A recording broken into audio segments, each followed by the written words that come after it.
Hi there. Have you ever wondered what happens when you get a cut or catch a cold or when viruses attack your cells? I'm Dr. Namita, and I want to introduce you to the tiny superheroes that live inside your body.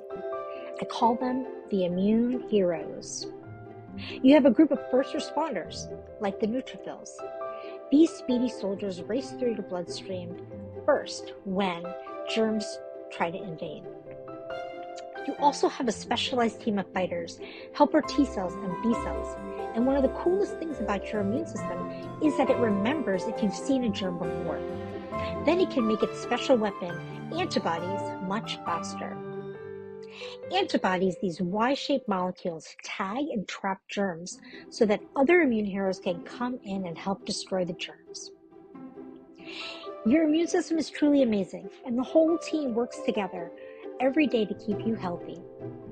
I hope you've enjoyed meeting the immune heroes today. If you want to learn more, check out Immune Heroes, the picture books, and discover more about the tiny heroes inside of you.